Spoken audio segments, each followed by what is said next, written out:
हरे कृष्णा कृष्णा कृष्णा हरे हरे, हरे राम राम राम हरे हरे। तो किस भगवान को ज्ञान हो गया कर्म योग के द्वारा, किस प्रकार ज्ञान योग और कर्म योग एक दूसरे से संबंधित है। तो भगवान कृष्ण बताते हैं किस तरह से इसे हमें करना चाहिए। तो भगवान को संतुष्ट करने के दो तरह के योग के मार्ग हैं, एक है ज्ञान योग और दूसरा है कर्म योग।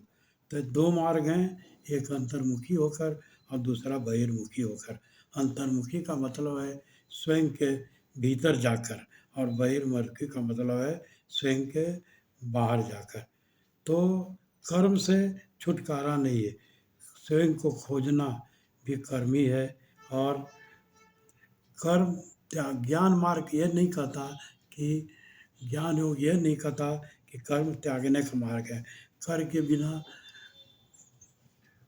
कर्म के बिना शरीर की कल्पना ही नहीं की जा सकती। कर्म के बिना जीवन ही नहीं है।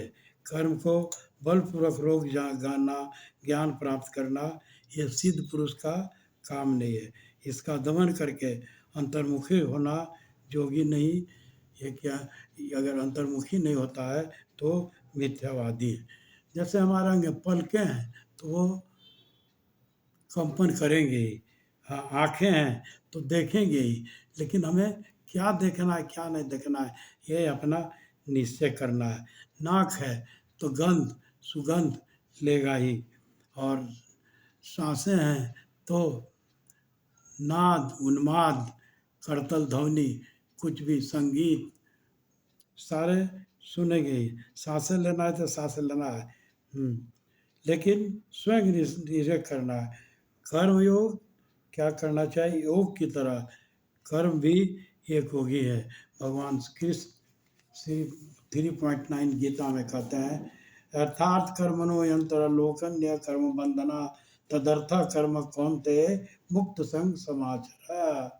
श्री विष्णु के लिए यज्ञ रूप में कर्म करना चाहिए, अन्यथा कर्म के द्वारा इस भक्ति जगत में बंधन उत्पन्न होता है।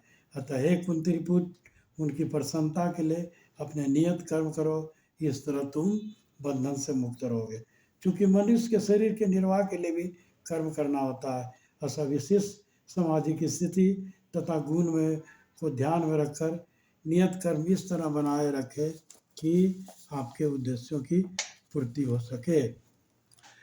यज्ञ का अर्थ है विष्णु की प्रसन्नता। भगवान विष्णु को सारे यज्ञ भगवान विष्णु की प्रसन्नता के लिए हैं। वेदों का आदेश है यज्ञो ये विष्णु। दूसरे शब्दों में चाहे कोई विशिष्ट यज्ञ संपन्न करे या प्रत्यक्ष रूप से भगवान विष्णु की सेवा करे, दोनों में से एक ही परिवंश होता है। जैसा कि हमें श्लोक से संतुष्ट किया जाता है, कृष्णा भावना मरित ही यज्ञ है। विष्णु पुराण मध्य विष्णु पुराण 3.8 में है, वर्माश्रा पूरे से पुमाना। तो अपने संकल्प शक्ति पर क्या करना है, अपने संकल्प शक्ति पर दृढ़ होकर और कर्म को कर्मोन्मुख दिखाकर, ये इंद्रियों पर अंकुश लगाकर जो बलपूर्वक विषयों का दमन कर, जो कर्म के आड़े आए उसका दमन करके अपने इंद्रियों पर अंकुश लगाकर कर्मोन्मुख हो, वही श्रेष्ठ योगी है। वह अपने संकल्प शक्ति पर विश्वास रखता है और वही श्रेष्ठ ज्ञानी अथवा योगी है। कर्मोन्मुख होकर जो कार्य करता है वो योगी नहीं है, वो मिथ्या भोगी है। हरे कृष्णा।